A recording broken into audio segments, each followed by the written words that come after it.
자, 08번 볼게요. 법률행위 무효에 관한 설명으로 틀린 것은 1번 무효인 법률행위를 추인하면 특별한 사정이 없는 한 처음부터 새로운 법률행위를 한 것으로 본다. 틀렸네요. 자, 이거를 민법 139조라 그러는데요. 민법 139조는 무효행위의 추인이라 그래요. 무효행위의 추인입니다. 그러면 무효행위를 추인을 할 때에는 무효라는 사실을 알면서 추인을 해야 됩니다. 그러면 추인 한 날로부터 다른 말로 한때 추인 한 날로부터 새로운 법률행위입니다. 새로운 법률행위로 본다는 겁니다. 그러면 추인을 한 요날서부터 해가지고 유효가 된다는 겁니다. 무효행위가 뭐가 된다고요? 유효. 그럼 예를 들어서 이겁니다. 무효행위를 한 것은 4월 1일 날 했어요. 그런데 지금 추인을 한 것은 9월 10일 날 했습니다. 그러면 언제쯤부터 새로운 법률행위가 된다고요?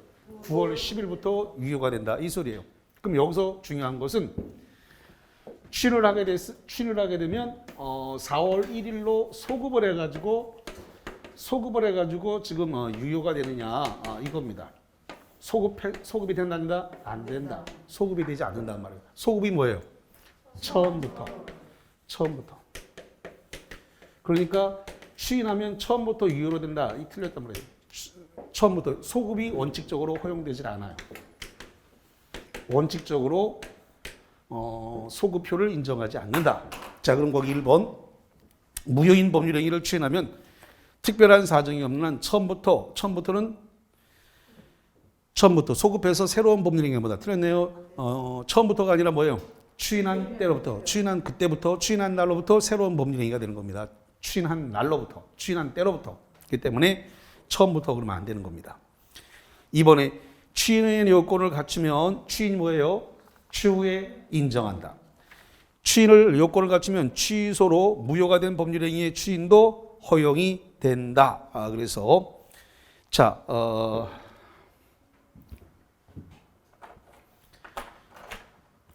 지금 법정 취소 사유가 4개가 있습니다. 자, 법정 취소 사유 4개 뭘까요? 재착사강이에요. 뭐라고요? 재착사강. 이거를 법정 취소 사유라고 그래요. 그러니까 취소할 수 있는 사유는 4개 외에는 없다는 겁니다. 그러면 쟤는 뭐예요? 제한 능력자, 착은 착오, 사기, 강박이에요. 요것만 취소할 수가 있습니다. 그러면 취소를 하게 되면 어떻게 되느냐 그랬더니 취소를 하게 되면 소급해서 무효가 돼요. 다시 한번 취소하면 뭐가 된다고요? 소급 무효. 소급해서 무효가 된다라는 겁니다. 소급해서 무효가 된다. 자, 그래서 추인의 요건을 갖추면 취소로 무효가 된 법률행위도 추인된다. 그럼 여기 보세요. 취소하면 소급해서 뭐가 됐다고요? 무효가 됐는데 이걸 갖다가 무효행위 139조 무효행위 추인으로서 지금 저거 취소해서 무효가 됐죠? 이 무효행위의 추인을 할 수 있다. 좀 어렵습니다. 취소해서 무효가 됐어요. 그럼 현재 상태는 무슨 상태? 무효 상태. 그럼 139조 무효행위 추인으로서 추인할 수 있다 없다? 있다. 좀 어렵습니다. 여기가. 그게 2번 내용이에요. 2번.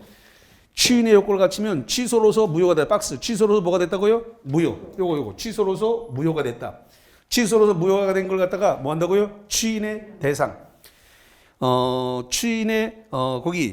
거기 이 법률행위의 추인도 뭐 한다고요? 허용된다.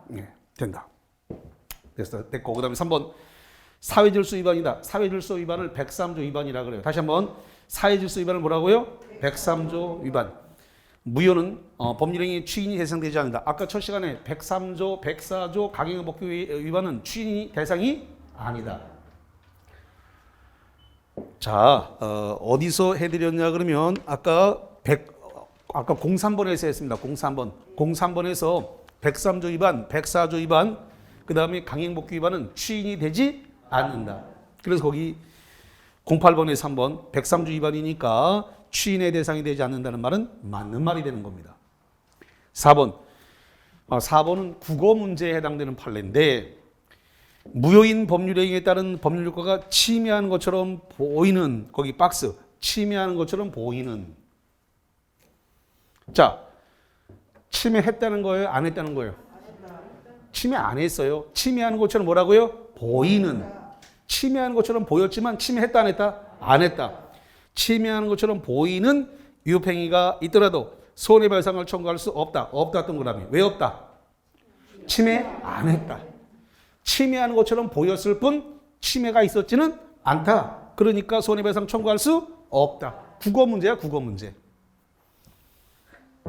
4번 머리 쥐어뜯지 말고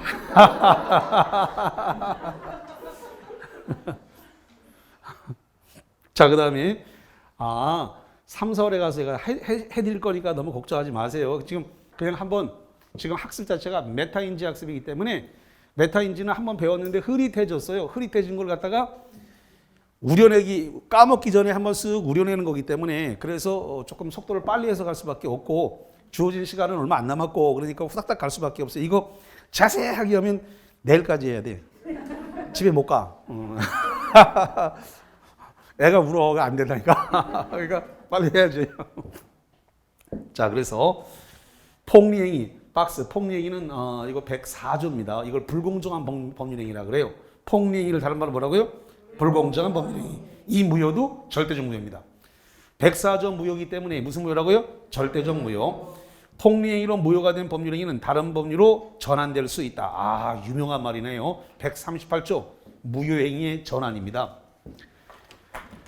자, 지금 104조가 폭리행위, 다른 말로 얘기해서 불공정한 법률행위라 그래요. 폭리행위, 불공정한 법률행위.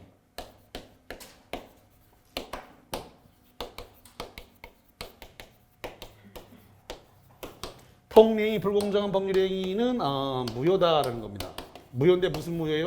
절대적 무효예요. 절대적 무효인데 이걸 갖다가 138조 무효행위의 전환.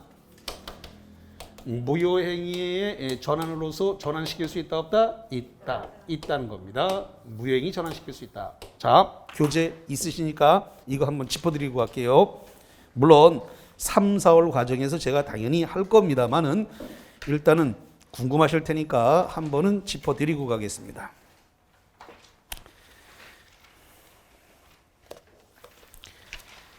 자, 페이지 몇 페이지요?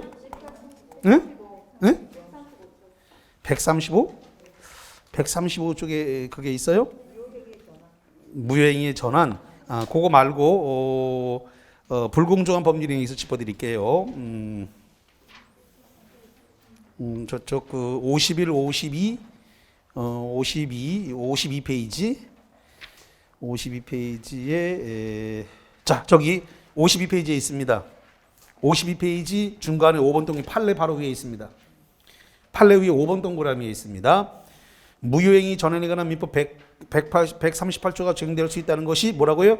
판례의 입장이다. 여기 지금 여기 104조 폭리 불공정한 법률이 절대적 무효인데 이 절대적 무효에 대해서 138조 무효행위 전환이 뭐하는 적용될 수 있다. 그래서 104조 폭리 불공정한 법률행위에 대해서 138조 무효행위 전환이 허용이 되어집니다.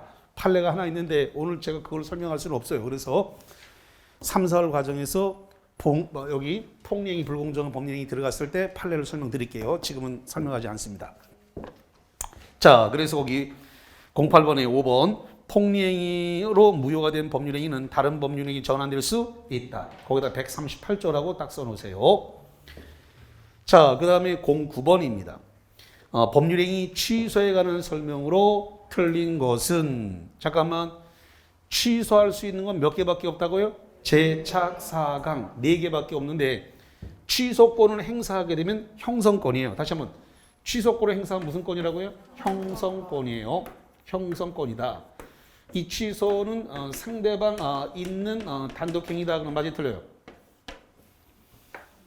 자, 이제 3일은 3, 3, 2, 6, 3, 3, 9 이렇게 가려고 그러지. 아까 동철이가 상추 먹고 취해서 해왔는데 취할 때 동철이가 상추 먹고 할 때 취해서가 뭐다? 취소다. 그러니까 상대방 있는 뭐다? 단독행위. 3일은 3, 3, 2, 6 이렇게 가려고 그러지 또. 그래서 상대방 있는 뭐라고요? 단독행위, 취소. 이거는 취소하겠다는 의사표시가 상대방에 도달하면 단독행위니까 상대방의 동의, 승낙이 없어도 법률적 효력이 발생한다.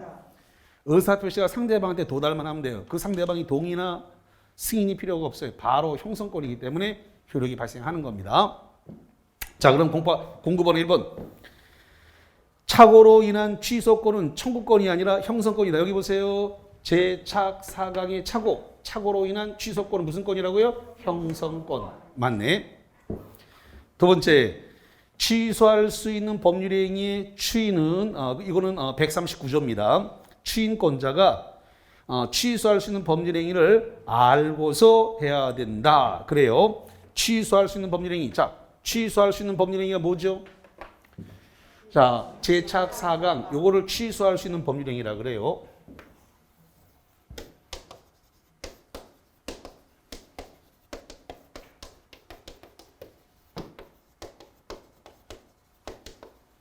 자, 다시 합니다. 취소할 수 있는 법률 행위를 뭘 가리킨다고요? 제착사강 이거를 취소할 수 있는 법률 행위인데 이걸 갖다가 추인하겠다는 겁니다. 추인의 뜻이 뭐예요? 추후에 인정한다. 그러면 취소할 수 있지만 취소할 수 있다는 것을 알면서 추인해야 된다. 알면서 한다는 것은 취소할 수 있지만 나 취소 안 하고 추인한다 이 뜻인가요? 맞는 거야. 다시. 취소할 수 있지만 나 취소 안 하고 뭐 한다고요? 추인한다. 그래서 추인이라는 것은 취소권의 포기예요. 다시 한번. 취소할 수 있다는 사실을 알면서 추인했으니까 앞으로 취소한다 안 한다? 안 한다. 그렇기 때문에 추인하게 되면 확정적 유효가 돼버려요. 확정적 유효가 되니까 앞으로는 더 이상 취소할 수 있다 없다? 없다. 취소권을 포기했잖아요. 그러니까 더 이상 안 되는 거예요. 취소할 수 있는 법률 행위를 추인하면 취소권을 포기한 거기 때문에. 자, 그래서 거기 2번 취소할 수 있는 법률 행위의 추인은 추인권자가 취소할 수 있는 법률 행위를 뭐하고 해서 한다고요? 알고서. 이거 알고서 했나? 알고서. 자, 그 다음에 세 번째 공급원의 3번. 법률행위가 취소되면 법률행위는 취소한 때로부터 무효가 된다. 여기 보세요. 취소하게 되면 취소한 때로부터 뭐가 된다고요? 무효가 된다. 그래서 거기 취소한 때로부터 무효가 돼요? 소급해서 무효가 돼요? 여기 봐 여기. 취소하게 되면 무슨 무효라고요? 소급. 소급의 뜻이 뭐예요? 처음부터잖아요. 처음부터. 그러면 처음부터 무효인데 시험 문제는 뭐라고 써놨어요? 취소한 때로부터 무효다. 자, 그럼 읽어보세요. 지금 법률행위를 이 제착사강의 법률행위한 것은 4월 1일이고 취소를 한 것은 취소를 한 것은 9월 10일 날에 했습니다. 그러면 시험 문제는 취소한 9월 10일서부터 무효가 된다 이 소리야. 근데 법조문의는 9월 10일이 아니라 언제부터요? 4월 1일부터 소급해서 무효가 된다니까. 3번. 법률행위가 취소가 되면 법률행위는 취소한 때 9월 10일 취소한 때부터 무효가 된다. 아니네. 취소한 때부터가 아니고 언제요? 4월 1일 법률행위 한 때로부터 처음부터 무효가 되는 거다. 고로 3번 틀린 거예요. 다시 취소하게 되면 무슨 무효라고요? 소급 무효. 안 되겠다. 이거 잘 모르네. 여기 오니까 확 그냥 모르네. 자, 짚어보겠습니다. 141페이지로 가겠습니다. 141페이지 맨 꼭대기 조문. 희한하네. 조문도 141조, 페이지도 141조. 이럴 수가 있나? 이야, 이거 맞추려고 해도 어렵다 이거. 자, 거기 141페이지 맨 꼭대기 조문 141조 취소 효과. 취소한 법률행위는 언제부터 무효다? 처음부터 무효다. 처음부터가 뭐예요? 소급 무효. 그 밑에 소급표라고 되어 있네.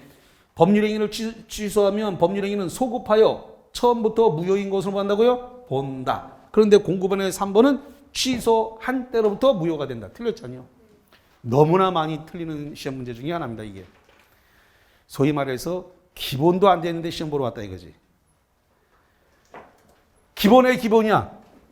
취소한 때로부터 무효냐 소급해서 무효냐. 가장 기본이 되는 문제란 말이에요. 뼈대 뼈대. 자, 오늘이 3월 3일인 걸 감안하면 많이 남았죠? 많이 남았구만. 너무 걱정하지 마세요. 지금 많이 남은 겁니다, 지금. 예, 그래서 자, 공급원의 4번입니다. 공급원의 4번. 이제 3번 틀렸고 취소할 수 있는 법률행위의 상대방이 확정되어 있는 경우에 그 취소는 상대방에 대한 의사표시를 해야 된다. 여기서 상대방은 누굴 말하는 거예요? 상대방은 계약의 상대방, 매수인을 말하는, 계약의 상대방을 말하는 거예요? 전득자를 말하는 거예요? 자, 그럼 봅시다. 자, 이런 얘기인데. 자, 갑과 을이 법률행위를 했어요. 계약을 했다는 소리죠. 법률행위를 했는데, 그래서 법률행위에 따라서 소유권 이전 등기를 했습니다. 소유권 이전 등기를 했는데 등기가 을한테 있으니까 이걸 기화로 해서 매매로 팔았습니다. 그래서 병한테 팔았는데 병이 이 선입니다. 그래서 이 등기를 매매를 원인으로 해서 선의의 제3자에게 소유권을 이전했습니다. 자, 이렇게 되어졌을 때 표의자가 이 법률행위를 취소하고 싶다 이 말이에요. 법률행위를 취소하고 싶다. 그랬을 때 을한테 취소해야 되느냐, 병한테 취소해야 되느냐 이 소리야. 취소를 누구한테 해야 된다 이거예요. 자, 을인지 병인지 얘기해봐요. 아니면 을, 병 둘 다 할 수 있는지 누구한테 해야 돼요? 을한테만 해야 되고 병은 제3자이기 때문에 여기다 취소 못해요. 그랬을 때 이 을을 취소의 상대방이라 그래요. 다시 한번 이 을을 뭐라는 거예요? 취소의 상대방이에요. 만약에 이 사람이 사망을 해가지고 을 다시에게 상속됐다. 그러면 이 상속인에게 취소를 하면 됩니다. 자, 그래서 거기 지금 4번 취소할 수 있는 법률행위의 상대방이 확정되어 있는 경우 취소는 상대방에 대해서 해야 된다. 그래서 4번 맞는 말이고 5번에 하나의 법률행위가 가분적. 자, 가분적 박스. 가분적의 뜻이 뭐다? 나눌 수 있다. 나눌 수 있다. 가분적이거나 그 목적물의 일부가 특정될 수 있고 나머지 부분을 유지하는 당사자의 가정적, 가상적 의사가 인정되는 경우 일부만 취소된다. 잠깐만. 법률행위는 일부 취소할 수 있다, 없다? 있다. 없다가 아니라 뭐라고요? 있다. 그 유명한 거예요. 법률행위는 일부 취소가 가능합니다. 일부 취소. 자, 잠깐만 봐드릴게. 일부 취소를 할 수가 있어요. 자, 어디냐면 140페이지 보세요. 140페이지 정가운데 양가로 선의 제목이 일부 취소라고 되어 있나요? 양가로 3번에 뭐라고요? 일부 취소. 그래서 하나의 법률행위 일부만 취소할 수 있는 사유가 있는 경우 그 법률행위가 분할 가능성을 뭐래요? 가분적. 분할 가능하다. 가분적. 특정될 수 있다면 나머지 부분을 유지하는 당사자의 가상적 의사가 인정되는 경우 일부만의 취소 형과펜. 일부만의 취소도 받아 가능하다. 핵심적 단어 뭐라고요? 일부만의 취소도 가능하다. 그거예요. 일부만의 취소도 가능하다. 여기 오니까 많이 약해 보이는데 괜찮아. 3, 4월에 또 하면 돼. 자, 그 다음에 10번 갑니다. 10번에 조건과 기한에 관한 설명으로 틀린 것은 1번 정지조건. 자, 박스 정지조건. 정지조건의 뜻이 뭐예요? 효력이 발생하는 겁니다. 자, 다시 한번 정지조건의 뜻이 뭐라고요? 효력이 발생하는 거예요. 그 다음에 불확정기한. 박스 불확정기한. 불확정기한은 의사표시의 해석을 통해서 구별할 수 있다. 자, 이런 걸 한번 보겠습니다.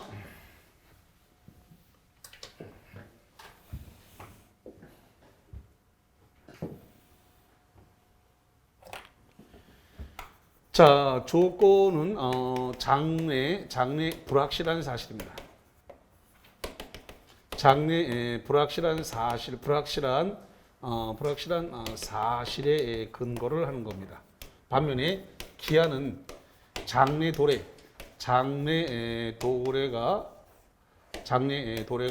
확실한 사실, 확실한 사실의 근거를 두는 겁니다. 조건은 불확실한 사실. 자, 그럼 기출문제가 이런 기출문제가 등장을 했네요. 만약에 저 개가 죽으면 저 개집을 너한테 주마. 개집, 강아지, 집 멍멍이, 독이 죽었어요. 그래서 죽으면 그 집을 너한테 주마. 이것은 거기 나와 있는 1번에 나와 있는 정지 조건인가 불확정 기한인가, 이게 기출문제로 나왔단 말이에요. 저 개가 죽으면 개집을 너한테 주겠다. 자, 이거는 정지 조건일까요? 정지 조건이라는 건 효력이 발생하는 거야. 정지 조건은 불확실한 사실에 따라서 효력이 발생하는 겁니다. 그 다음에 불확정 기한이라고 하는 것은 도래가 확실하지만 언제 도래할지 모르는 걸 불확정 기한이라고 그래요. 그럼 저 개가 죽으면 저 개집을 너한테 주겠다라고 한 그 시험 문제는 정지 조건일까요? 불확정 기한일까요?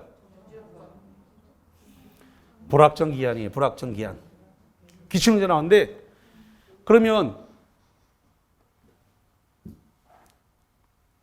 개가 언제 죽는다는 게 언제 죽을지 모르니까 그 불확실하니까 조건이라고 했을지 모르겠는데, 중요한 건 개가 죽는다는 거예요. 뭐예요? 죽어요. 나도 죽고 개도 죽어요. 그러니까 죽는다는 게 뭐예요?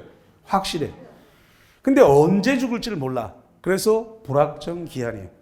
그래서 해석의 문제를 남긴다. 다시 뭘 남긴다? 해석. 그래서 1번 정지 조건과 불확정 기한은 의사표시의 해석을 통해서 구별할 수 있다. 그래서 맞는 거예요. 그 다음에 2번 기한은 채무자의 이익을 위한 것으로 추정되기 있단 말이에요. 그래서 채무자의 이익을 위한 것으로 본다 그러면 안 되고 뭐라고요? 추정한다. 뒤집을 수 있어요. 자, 4번 채무자가 담보 제공 의무를 이행하지 않은 때에는 기한 이익을 주장하지 못한다. 담보 제공을 하지 않았으면 기한 이익 상실이니까 즉시 갚아라. 이렇게 할 수 있어요. 그러나 그 다음에 4번 취소나 해제 박스. 취소나 해제에는 일반적으로 조건을 붙일 수 없다. 취소나 해제를 우리가 뭐라고 부른다? 상대방 있는 단독행위. 동철이가 상추 먹고 취해서 헤헤 웃는데 채 아까 했습니다. 이거 뭐라고 한다고요? 상대방 있는 단독행위. 단독행위에는 조건이나 기한을 붙일 수 없다. 원칙. 자, 다시.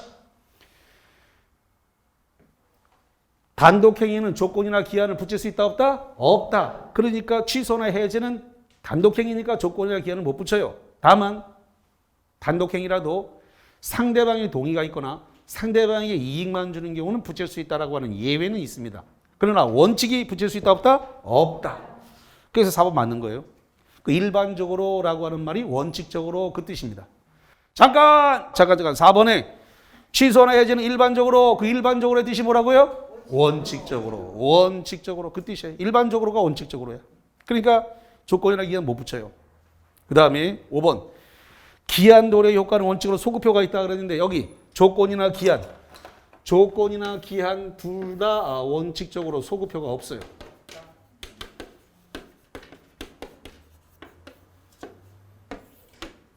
기한이나 조건 둘 다 원칙적으로 소급효가 있다 없다? 없다. 있다 그랬으니까 틀려버렸네. 너무나 쉬운 문제네.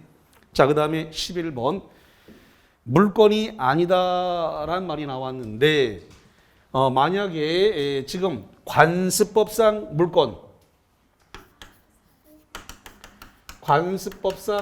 물건이다라고 되는데, 이 관습법이 무슨 뜻일까요? 관습법?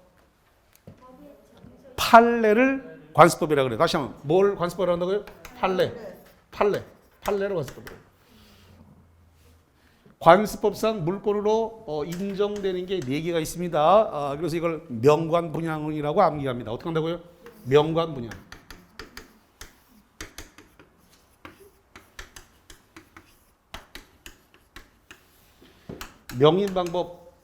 명인 방법을 갖춘 20개 집단입니다. 다음에 이건 관습법상의 법정지상권입니다. 그 다음에 이거는 분묘기지권이에요. 그 다음에 양도담보, 이건 동산의 양도담보입니다. 이거는 관습법상 물권으로 인정한다, 안 한다? 한다. 4개. 그래서 암기할 때 어떻게 암기한다고요? 명관분양. 이렇게 암기해요. 명관분양. 그 다음에 관습법상 물권으로 인정 안 한다. 관습법상 물권으로 인정하지 않는 걸 갖다가 온사미공 이렇게 암기합니다. 어떻게 한다고요? 온사미공. 이게 뭐냐면 온천권이에요. 온천권은 물권 인정한다, 안 한다? 안 한다. 사도통행권이에요. 사도통행권, 개인 땅을 밟고 다니는 것은 관습법상 물권이다, 아니다? 아니다. 아무리 오랜 기간, 장기간에 걸쳐서 남의 땅을 밟고 다녀도 그건 사도통행권은 물권으로 인정 안 합니다. 그 다음에 미등기 무허가 건물의 양수인의 지위입니다. 우리 시험 문제는 이게 제일 많이 나와요. 이게 미등기 무허가 건물의 양수인의 지위는 관습법상 물권으로 인정한다, 안 한다? 안 한다. 그 다음에 공원이용권이에요. 공원이용권. 자, 그럼 시험 문제가 물권이 아닌 거 물어봤는데 1번에 온천권 나왔죠? 1번에 바로 답이 됐습니다. 1번 온천권. 그 다음에 광어권, 어권, 구분지상권, 분묘기지권 다 물권입니다. 자, 그 다음에 12번입니다. 물권의 소멸에 관한 설명으로서 틀린 것은 1번 소유권은 소멸시효에 걸리지 않는다. 소유권은 영구무한이기 때문에 소멸시효의 대상이 되지 않습니다.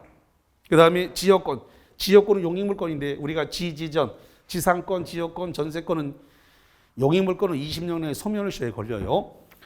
지역권은 20년간 행사하지 않으면 소멸시효가 완성된다. 맞네요. 소멸시효의 대상입니다. 용익물권. 그 다음에 피담보채권, 박스 피담보채권. 피담보채권이 존속한 한 저당권은 단독으로 소멸시효에 걸리지 않는다. 그렇습니다. 피담보채권이 존속하는 한 저당권은 소멸되지 않습니다. 그러면 피담보채권이 소멸하면 저당권은 말소 등기하지 않아도 소멸합니다. 이거를 제가 강의 시간에 뭐라고 부른다고 그랬어요? 부종성이라고 불렀습니다. 뭐라고 한다고요? 부종성. 피담보채권이 소멸하면 저당권 말소하지 않아도 저당권은 뭐한다? 소멸한다. 뭐라고 한다고요? 부종성. 여기에 대한 예외가 있다고 그랬나요? 예외가 있다 그래서 근저당은 피담보채권이 0이 된다 하더라도 근저당은 소멸하지 않는다. 그래서 이걸 뭐라 그랬어요? 부종성 완화. 예외가 있다라고 했습니다. 괜찮아요? 자꾸 듣다 보면 귀가 뚫려갖고 그 다음에 문제 풀려주시니까. 자, 그 다음에 4번째. 토지 소유권과 광어권은 동일에게 귀속되면 광어권은 혼동으로 소멸한다. 혼동 박스. 혼동이라는 뜻이 뭐다? 자, 혼동 이런 거예요. 소유권과 제한물권. 제한물권이 뭐죠? 제한물권은 용익물권하고 담보물권 두 개를 섞어서 뭐라 그래요? 제한물권. 소유권과 제한물권이 어떤 원인에 의해서 한 사람에게 귀속됐습니다. 이 두 개가 한 사람에게 귀속되면 완전 물권에 해당되는 소유권만 남기고 제한물권을 날려버리는 이런 거, 제한물권을 자동으로 소멸시키는 이런 행위를 혼동이라 그래요. 다시 소유권과 제한물권이 어떤 원인에 의해 가지고 한 사람한테 귀속이 되게 되면 뭐만 남긴다고요? 소유권만 남기고 제한물권을 날려버리는 이런 행위를 뭐라 한다고요? 혼동이라 그래요. 그런데 혼동이 발생되지 않는 게 있는데 광업권하고 점유권은 혼동이 발생하지 않는다. 자, 잠깐 이거 짚어드리겠습니다. 혼동에서 이거 잠깐만 짚어드릴게요. 이거 혼동이 발생하지 않는 거에 대해서. 자, 어디를 좀 보시냐면은 페이지 116, 117, 118, 자 118페이지에 있네요. 자, 118페이지에 거기 이 중간에 양가로 4번 혼동으로 소멸하지 않는 권리 거기다가 형광펜을 치는 재미로 218페이지입니다. my mistake. 자, 양가로 4번 말이 혼나왔어. 218페이지에 양가로 4번에 혼동으로 소멸하지 않는 권리 나와 있죠? 예. 형광펜 점유권, 2번에 광업권. 그래서 점유권과 광업권은 혼동으로 소멸한다, 안 한다? 안 한다. 거기 왼쪽 왼쪽 기출문제 가운데 겁니다. 세 개가 있는데 두 번째 겁니다. 점유권과 광업권은 혼동으로 소멸하지 않는다. 왼쪽에 양가로 4번 왼쪽 기출문제 두 번째 건에 보니까 나와 있습니다. 그래서 거기 12번에 4번 토지 소유권과 광업권이 동일인에게 귀속되게 되면 광업권은 혼동으로 소멸한다 그랬는데 모하금으로 혼동이 안 일어난다고요. 점유권과 광업권은 혼동이 발생하지 않는다. 4번 틀렸단 말이죠. 자, 그 다음에 5번 지상권이 저당권의 목적이면 지상권자가 목적 토지의 소유권을 상속하더라도 혼동으로 소멸하지 않는다. 잠깐만 그림을 봐드릴게요.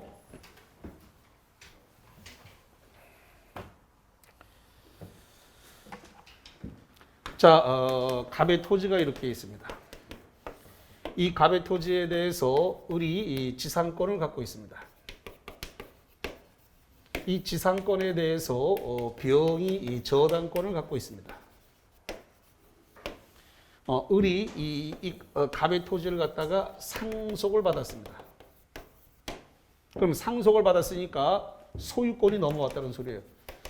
그럼 소유권과 지상권은 용익물권이고 제한물권이에요. 그럼 제한물권하고 소유권이 한 사람에게 귀속되면 지상권을 날려야 돼.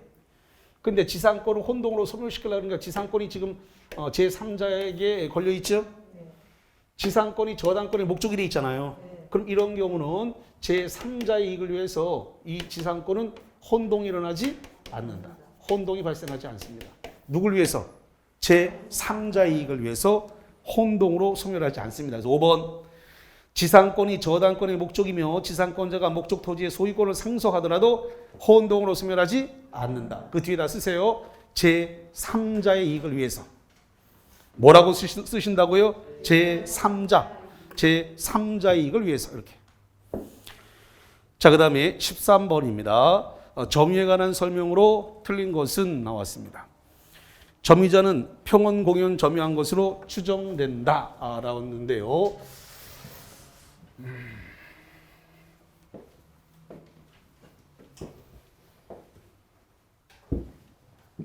자, 점유권에서 꼭 암기해야 될 게 5개인데 일단 선의점유, 자주점유, 평원점유, 공연점유, 계속적 점유. 자, 이 5개 꼭 암기해야 됩니다. 이 5개는 추정을 받아요. 뭘 받는다고요? 추정을 받습니다. 그러면 추정을 받는다라고 하는 말은 자, 굉장히 중요한 얘기입니다. 추정받는다는 말이 나오면 민법 파트 불문, 총칙이냐 물권이냐 채권이냐 민사특별법 불문하고 추정이란 말이 나오면 입증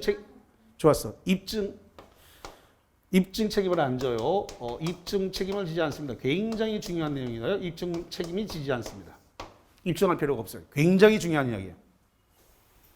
다시 말합니다. 추정한다는 말이 나오게 되면 무슨 책임을 지지 않는다고요? 입증 책임을 지지 않는다. 몇 개? 5개.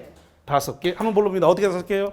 선의, 자주, 평원, 공연, 계속적 점유. 5개는 뭐한다? 추정된다. 추정 안 되는 게 하나가 있는데 무과실 점유는 추정하지 않습니다. 무과실 점유 이거는 추정되지 않는다. 추정되지 않으니까 입증을 해야 돼. 누가 입증해야 돼? 점유자가 입증해야 돼. 무과실 점유는 점유자가 입증을 해야 됩니다. 자, 그러면 문제 봅시다. 문제 1번. 점유는 평원 공연하게 점유한 것 추정. 여기 봅니다. 뭐라고요? 평원 공연하게 점유한 것을 뭐 한다고요? 추정된다. 맞네. 두 번째, 사실상 지배가 계속되는 한 점유할 권리 소멸로 점유권이 소멸하지 않는다. 자, 이 무슨 소리냐면 이겁니다.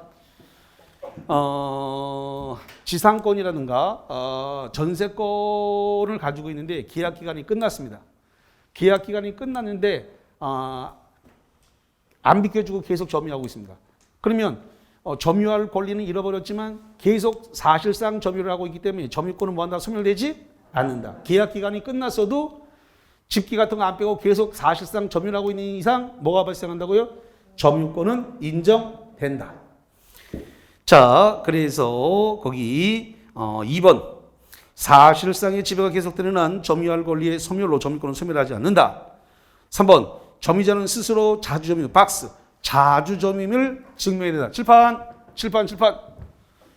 자주점유는 추정을 받으니까 입증해요 안 해요? 안 해요. 입증하라 틀렸잖아. 너무 쉬운 문제인데 이거 쉬워도 못 맞추는 사람 부지기수로 나온다.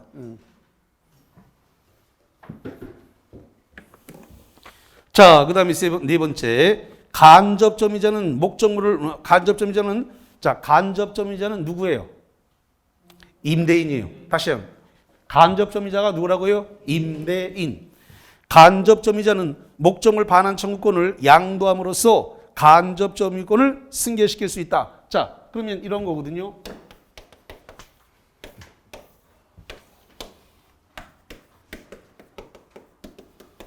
자, 임차인이 있고 임대인이 이렇게 있습니다.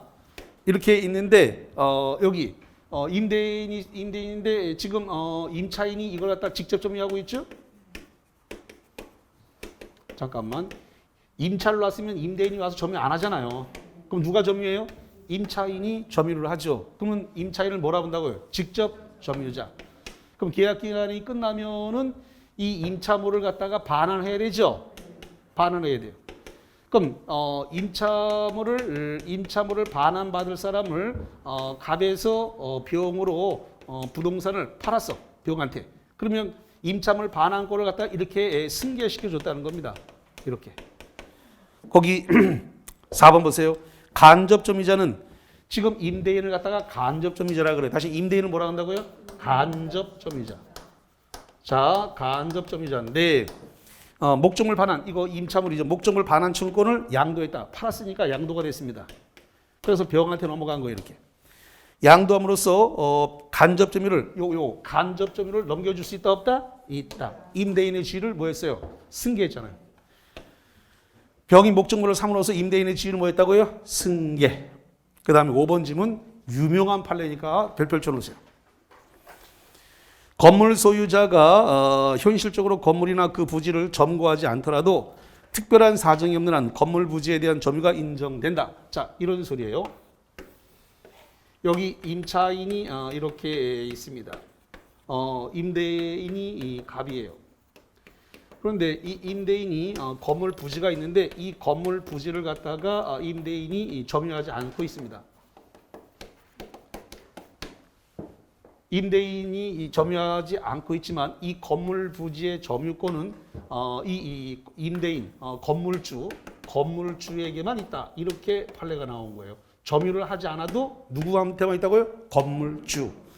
자, 5번 판례 굉장히 중요한 판례인데 건물 소유자가 현실적으로 건물이나 부지를 점거하지 않더라도 특별한 사정이 없는 한 형법엔 건물주의 부지에 대한 점유가 뭐한다고요? 인정된다. 자, 너무나 중요한 판례가 되겠는데 요거 하나 잠깐 짚어드리겠습니다. 이 판례가 너무 중요한 판례이기 때문에 자, 점유권에서 잠깐만 봐드리겠습니다.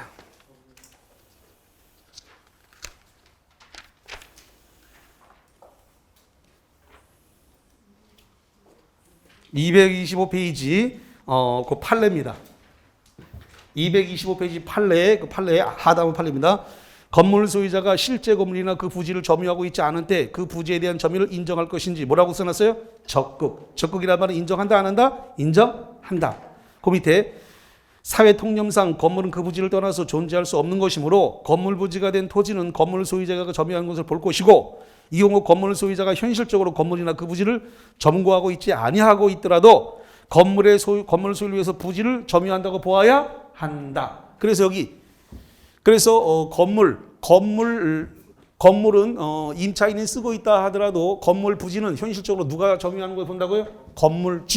건물주가 건물 부지를 점유하고 있는 것을 본다. 그러니까 5번 판례 그 판례거든요. 너무나 유명한 판례이기 때문에 이 판례 까먹으면 안 됩니다. 아주 많이 나오는 판례다라고 하는 거. 자, 14번입니다.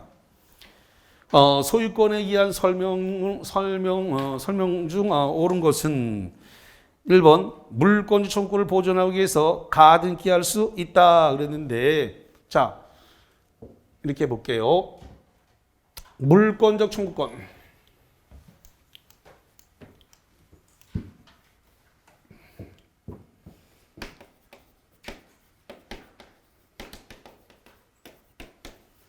물권적 청구권은 누가 행사하는 거예요? 현재의 소유자, 현재의 소유자, 현재의 물권자가 하는 겁니다. 누구한테 하는 거냐면 현재의 침해자를 상대로 하는 겁니다. 현재의 침해자.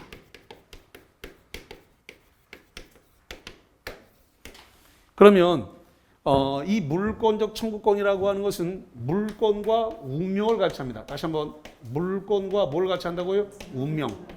운명을 같이 한다는 거죠. 그럼 이 말의 뜻은 부동산 물권을 팔면 물권 청구도 같이 넘어갔나요? 다시 한번 물권 청구는 물권과 운명을 같이 하니까 물권을 팔면 같이 넘어가는 거예요? 사면 같이 넘어오는 거예요? 네. 자, 그럼 문제 보세요. 다시 물권 청구를 보존하기 위해서 가등기 할 수 있다 그랬는데 이 물권적 청구권은 가등기 대상이 될 수 없다라는 겁니다. 다시 물권적 청구권은 무슨 대상이 아니라고요? 가등기. 물권 청구권을 대상으로 가등기 할 수는 없습니다. 그래서 물권과 운명을 같이 하기 때문에 이건 가등기가 허용되질 않아요. 두 번째, 포락. 자, 포락이라고 하는 말은 바닷물에 의해서 씻겨 내려갔다 또는 바닷물에 의해서 잠겨서 소유권 행사를 할 수 없는 땅을 포락이라 그래요. 포락 2번 포락으로 복구가 심히 곤란한 토지로서 효용을 상실하여 소멸한 종전 토지 소유권은 다시 성토되더라도 그러니까 성토니가 흙을 들이부어 가지고 메웠어요. 성토되더라도 다시 소유권은 부활되지 않는다. 그 예수라야 부활되지 아무나 부활하면 안 되지. 예, 그래서 부활하지 않는다. 맞는 말이네. 예. 자, 3번 갑니다.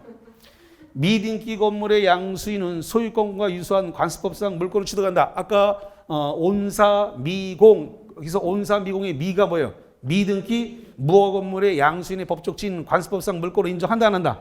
안 한다. 그러니까 거기 미등기 건물의 양수인은 소유권과 유사한 관습법상 물권을 취득한다. 틀렸네요. 관습법상 물권을 취득하지 못한다. 4번 부동산의 양수인은 양도인에게 소유권에 의한 물권 청구권을 유보할 수 있고 이때 양도인은 불법 점유자에 대해서 소유물의 방해 배제를 갖다가 청구할 수 있다. 자, 틀렸네요. 자, 여기 봐요. 현재의 소유자가 누구냐면 갑이에요. 근데 부동산을 을한테 매매로 팔았습니다. 매매로 처분을 했습니다. 그래서 소유권이 넘어갔습니다.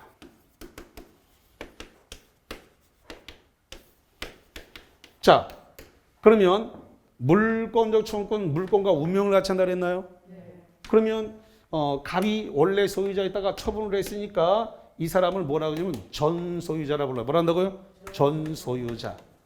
그럼 이 사람은 등기를 받았으니까 뭐가 돼요? 현재의 소유자. 그럼 물권 청구는 누가 행사하는 거예요? 현재의 소유자가 현재의 침해자. 그러면 갑은 현재의 소유자가 아니라 뭐예요? 전 소유자. 물권적 청구권 있다 없다? 없다. 자, 4번 다시 부동산의 양수인은 양도인에게 소유권에 의한 물권 청구권을 유보할 수 있고 유보할 수 없습니다. 이때 양도인은 불법 점유, 양도인이니까 팔았죠? 다시 한번 양도인이니까 뭐라고요? 팔았어요. 물권 청구권이 있다 없다? 없어요. 넘어갔어요. 양도인은 불법 점유자에 대해서 소유물 팔았으니까 소유권 있어요 없어요? 없어요.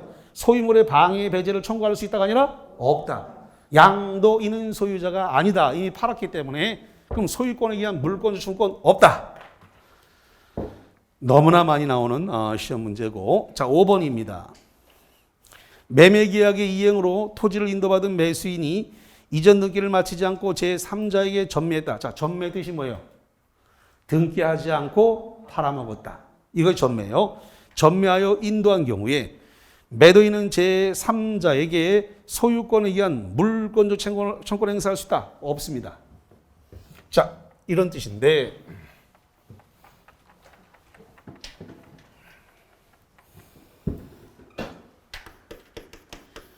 자, 갑이 지금 부동산을 갖다가 매매했습니다. 매매 계약을 하고 여기에 따라서 대금을 다 받고 점유 인도했습니다. 그런데 특이하게 뭘 안 줬냐 안 했냐 했더니 등기 이전은 안 했습니다. 등기 이전하지 않고 뭐만 넘겨줬다고요? 점유 인도. 갑이 갖고 있던 매매 목적물 부동산에 대해서 이 부동산에 대해서 점유만 넘겨줬습니다. 그래서 점유만 넘겨온 상태에서 이걸 갖다가 팔았네. 병한테 팔았습니다. 매매로 팔았습니다. 을이 등기가 있어요, 없어요? 없죠. 등기 안 받았으니까 등기가 없어요. 등기가 없는 상태에서 매매로 팔았습니다. 이걸 뭐라 그래? 전매. 등기 없이 팔았으니까 뭐라고요? 전매예요. 이랬을 때 현재 등기부상 소유권은 누구한테 있다? 갑한테. 등기 이전 안 했으니까 현재 등기부에 이름이 올라 있습니다. 등기부의 등기 명의인입니다. 등기 명의인이 이거 내 이름으로 돼 있으니까 너 이거 목적물 이거 지금 점유 인도를 했으니까 점유 인도한 거 이거 나한테 돌려줘 라고 반환을 이걸 청구할 수 있는가 라는 겁니다. 결론은 없다는 거예요. 왜냐? 이 사람은 매매로 사왔으니까 이 사람 목적물을 받아왔으니까 앞으로 등기 달라고 할 수 있는 등기 권리자죠. 자, 병이 등기 권리자입니다. 그럼 등기가 현재 이렇게 있고 매매로 팔았으니까 등기를 넘겨줘야 될 의무가 있는 거죠. 이 사람은 등기 의무자예요. 그러면 등기 권리자. 그래서 등기 의무자가 등기 권리자를 상대로 해서 반환을 청구하는 것은 신의 측에 반한다라는 게 대법원 판례예요.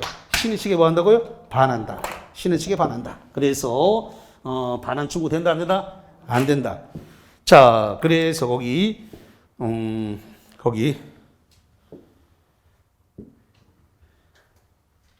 5번 매매계약 이행으로 토지를 인도받은 매수인은 이전등기를 마치지 않고 제3자에게 전매하여서 인도한 경우 매도인은 여기서 매도인은 갑을 얘기하는 거예요. 매도인은 제3자 병에게 소유권에 의한 물권적 청구를 행사할 수 있다 없다? 없다.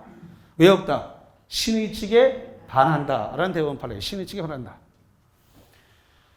자, 15번. 자, 15번부터는 조금 쉬었다가 진행을 하겠습니다. 쉬었다가 와서 이제 나머지 한 번에 다 끝내겠습니다.